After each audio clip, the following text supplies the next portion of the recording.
ocasión nos acompaña el doctor Carvajal, John Carvajal. Él es médico de la Universidad de Antioquia, internista de la Universidad de Antioquia, gastroenterólogo y endoscopista de la Universidad Javeriana. También desde su hoja de vida también se actualizó, ya no es docente ocasional, sino ya es docente adscrito de la Universidad de Antioquia y es el jefe de gastroenterología del Hospital Pablo Tobón Uribe. Nos va a acompañar con su charla Manejo endoscópico de las colecciones asociadas a pancreatitis. John, bienvenido.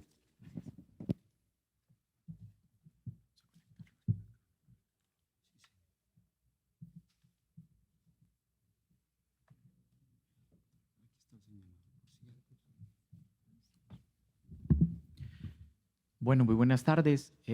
Primero que todo, agradecer a la Asociación Colombiana de Gastroenterología por invitarme a este curso tan importante, regional, que regresamos a Pereira después de muchos años, como nos dijo el doctor Fabián, para compartir un poco acerca del manejo de las colecciones pancreáticas, de lo que está hoy en día utilizándose y lo que hacemos en nuestra institución. Entonces, las colecciones pancreáticas son la complicación más frecuente de la pancreatitis aguda, pero también se puede asociar a la pancreatitis crónica y a otras patologías como el trauma pancreático o a cirugías de resecciones parciales del páncreas. Afortunadamente, pues la mayoría de las pancreatitis son leves, como ya también el doctor Piscayola nos dijo hace un par de conferencias. Desde la clasificación de Atlanta, pensábamos que la mayoría iban a ser como más severas, pero nos hemos ido retrocediendo un poco en el tiempo. Sin embargo, hasta el 20% de las pancreatitis pueden cursar con actividad severa y necrosis pancreática, que son en última instancia el principal factor de riesgo de complicaciones, morbimortalidad, y son donde tenemos que tener como mayor cuidado. Entonces, en el 2013, en Atlanta, volvimos a reclasificar estas colecciones y básicamente se dan por la presencia o no de la pared y el tiempo de evolución de las mismas. Entonces vemos cómo cuando hay una presencia de líquido peripancreático que no está todavía encapsulado y la evolución es de menor de 4 semanas, entonces tenemos una colección pancreática aguda. Cuando esta colección ya pasa el tiempo y se logra diferenciar una pared, tenemos la presencia de un pseudoquiste. Sin embargo, el páncreas no tiene disminución en la perfusión ni hay pérdida del tejido pancreático. En los procesos más severos, cuando la respuesta inflamatoria es mucho mayor, pues hay disminución de la perfusión y viene la necrosis pancreática.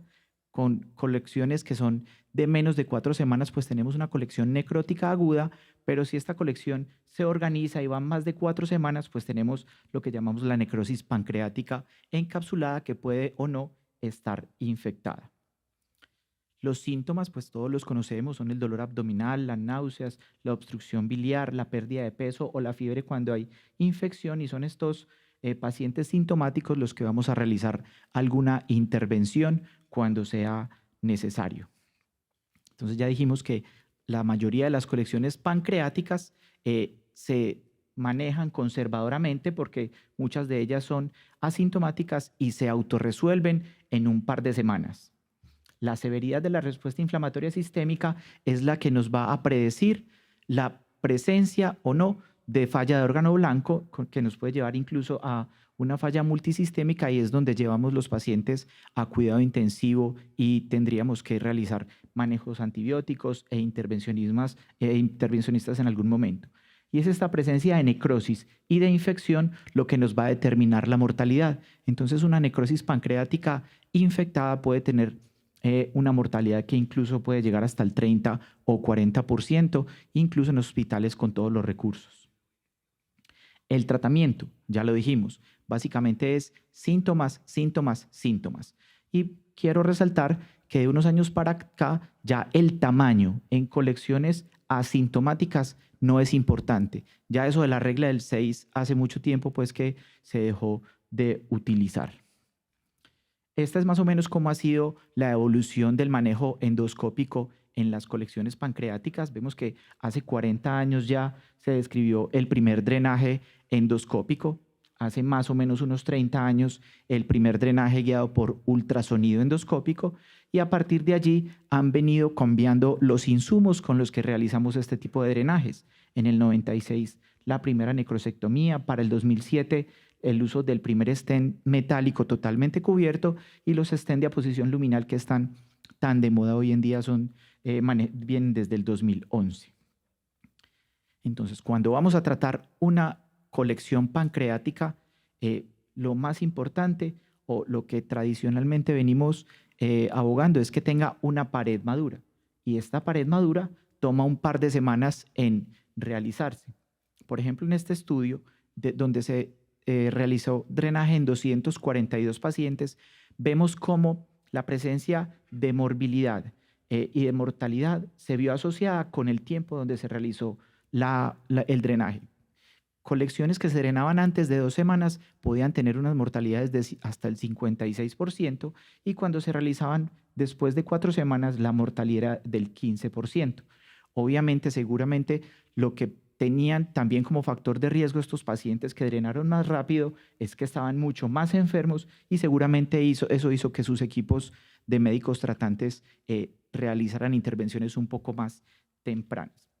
También cuando estos drenajes son demasiado tardíos, es decir, más de 8 semanas, la morbilidad y las complicaciones pueden verse afectadas. Entonces empecemos por los pseudoquistes, ya dijimos, colección organizada líquida, sin necrosis pancreática y sin infección. Y si se hacen sintomáticas por dolor, obstrucción del tracto de salida o obstrucción biliar, es esos pacientes los que vamos a realizar el drenaje. Son los pseudoquistes, al ser una colección líquida, pues realmente el drenaje no hay mucha diferencia cuando se utilizan distintos tipos de stent. Se ha encontrado que incluso con doble cola de cerdo, 1 o 2 catéteres doble cola de cerdo, pues podemos tener una efectividad hasta el 90% en la resolución de la colección. Si bien los stent metálicos, pues al tener un mayor diámetro, tienen unas ventajas teóricas, la colección va a drenarse un poco más rápido, pues los estudios no muestran que haya una diferencia estadísticamente significativa, como que sea algo contundente. Entonces, en colecciones líquidas quizás no haya mucha diferencia en usar uno u otro tipo de stent.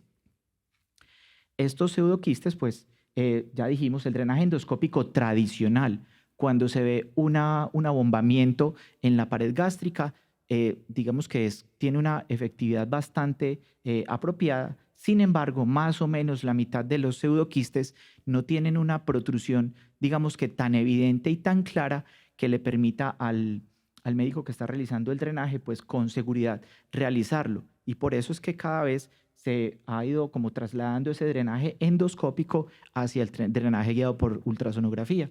Porque estos drenajes endoscópicos, al no saber dónde estamos colocando el stent, pues pueden tener complicaciones como sangrados, porque podemos estar realizando la instrumentación donde haya, por ejemplo, un vaso, un pseudoneurisma o incluso a veces varices que tienen estos pacientes por trombosis de la esplénica. Y se han documentado incluso drenajes que se lo hacen a la vesícula. Todos hemos visto que la vesícula a veces cuando está distendida pues hace protrusión y puede alguien confundirse y realizar ese tipo de drenajes en forma errónea.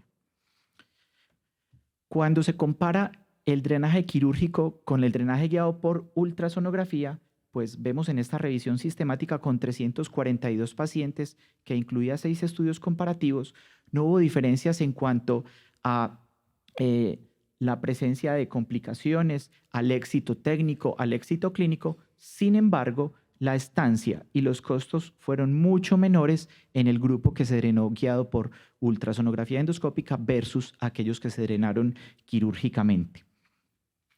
Ahora bien, hoy en día pues tenemos los stent de aposición luminal, hay varias casas farmacéuticas que los fabrican y algunos estudios muestran que puede que tengan algún grado de ventaja en cuanto al éxito técnico, sobre todo a medida que se va ganando experticia en el uso de este tipo de stent de aposición luminal, porque son relativamente fáciles de poner cuando se tiene pues como una adecuada técnica.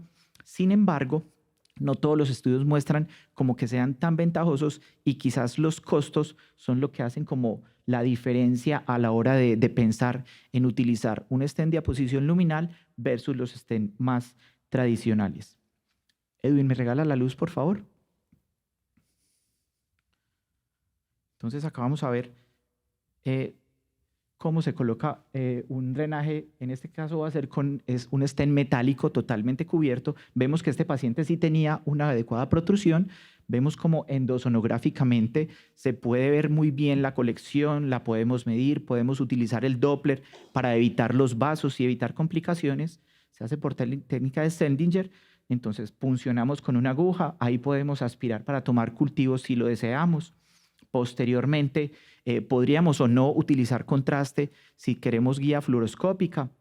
Pasamos una guía hidrofílica generalmente de 0.035, retiramos la aguja y sobre esa guía vamos a realizar la dilatación del trayecto.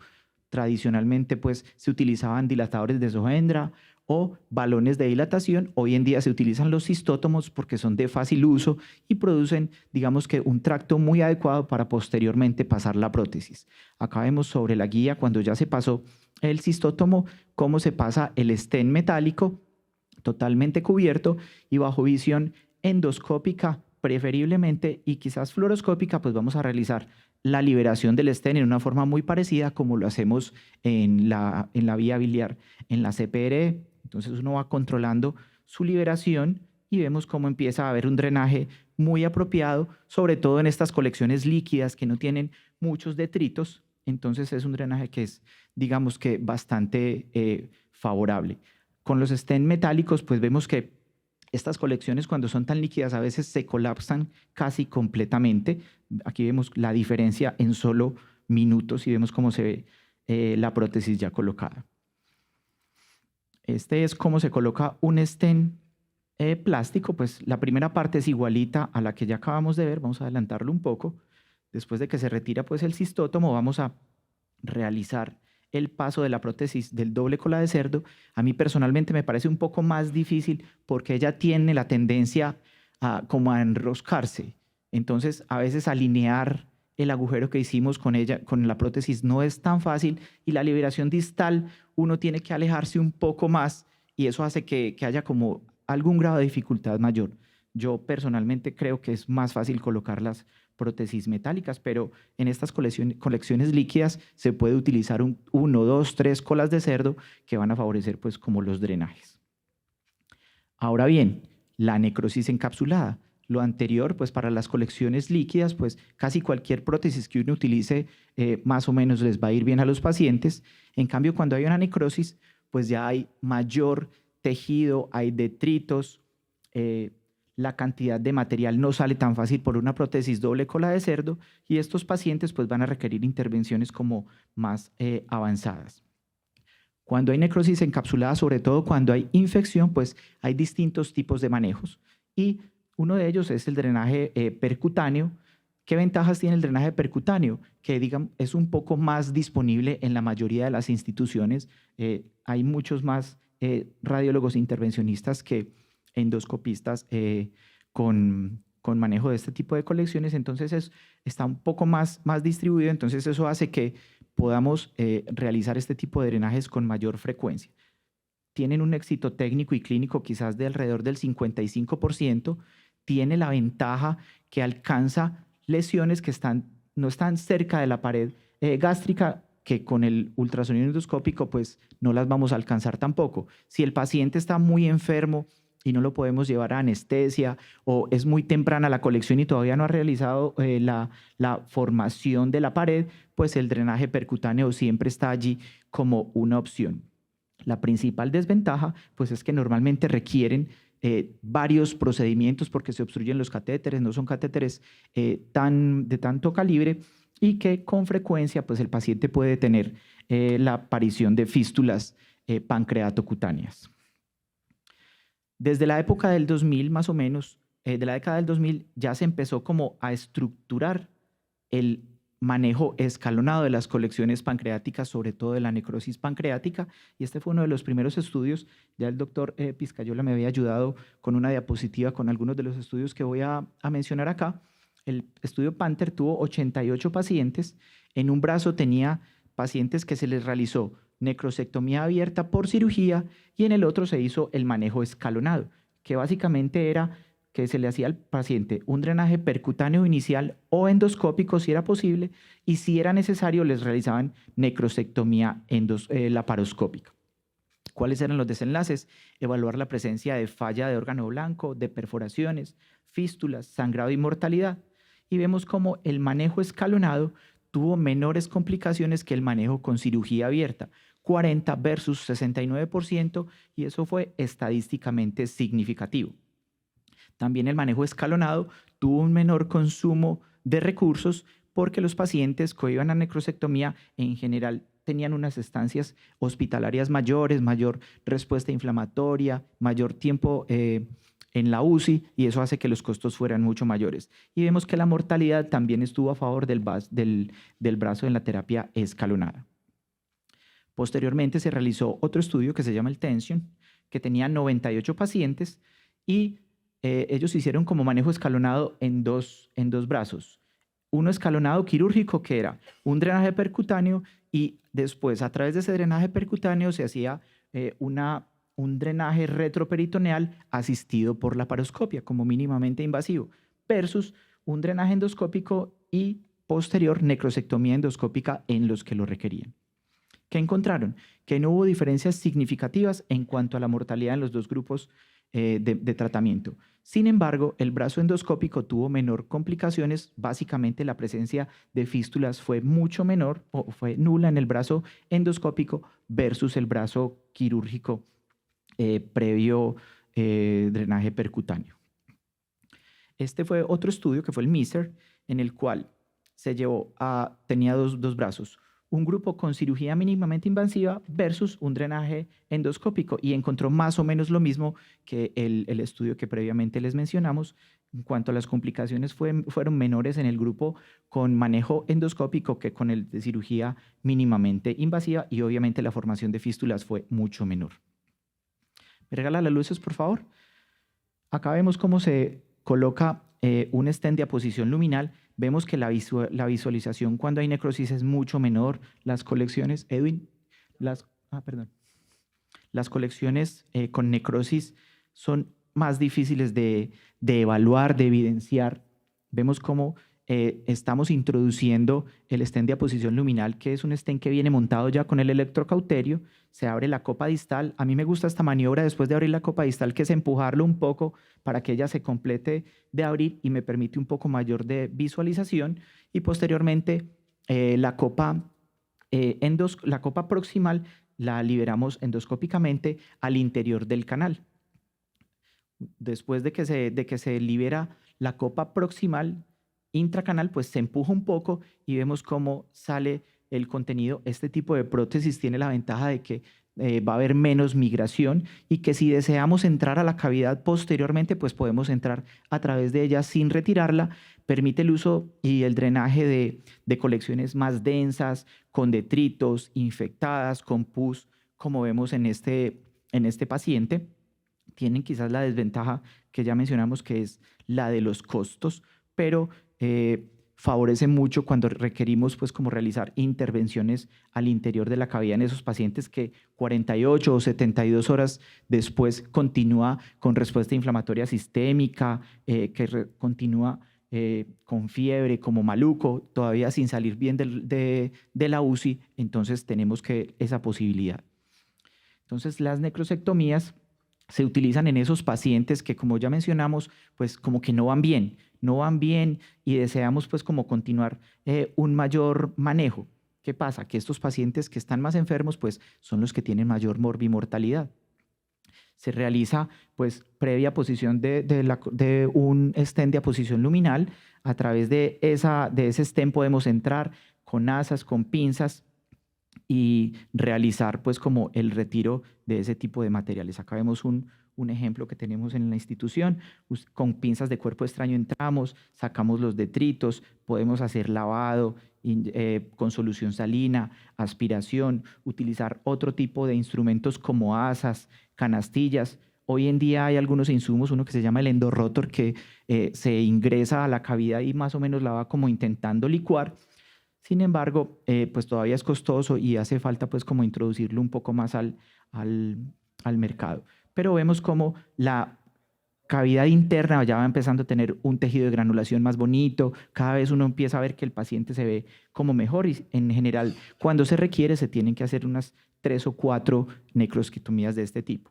Estos son procedimientos que de todas maneras no están exentos de complicaciones. Acá vemos, por ejemplo, un paciente que tenía 2 colecciones y desafortunadamente en la semana 2 presentó un sangrado muy importante. Sangró en el stent biliar metálico que teníamos. Tenía un stent biliar metálico y una prótesis de aposición luminal. Drenó sangró el stent metálico, pero afortunadamente el manejo en este tipo de complicaciones pues es básicamente retirar la prótesis, como vemos acá. Con una asa se captura, se tracciona y generalmente eso hace que el sangrado sea casi que solito. En ocasiones pues requerimos manejo con radiología intervencionista para el control de este tipo de sangrados, pero generalmente la retirada de la prótesis sola es suficiente. Entonces, para culminar, ¿qué hacemos con los pacientes con colecciones pancreáticas? Entonces, lo primero es que el tiempo y la paciencia, la mayoría de ellas ceden solas, excepto esos pacientes que están muy sintomáticos o con signos de infección, les vamos a dar tratamiento, dependiendo de si tienen necrosis o no tenemos pseudoquistes o colecciones necróticas encapsuladas, que también en general solitas van cediendo, pero cuando requerimos algún manejo, pues del lado de los pseudoquistes, lo ideal es iniciar con un drenaje guiado por endosonografía. La prótesis casi que no importa mucho en en los pseudoquistes. Cuando es necrosis pancreática, pues es ideal realizar también el manejo endoscópico escalonado con drenajes guiados por endosonografía. Ahí sí quizás las prótesis de posición luminal sean un poco mejores porque nos va a permitir ingresar a la cavidad en caso de ser necesario, pero cuando ya fallan este tipo de manejos vamos a volver a tener de todas maneras las otras alternativas como la cirugía mínimamente invasiva, sobre todo en aquellos pacientes que después de varias semanas no logramos controlar la colección. Muchas gracias. Muchísimas gracias, doctor Carvajal, por su conferencia.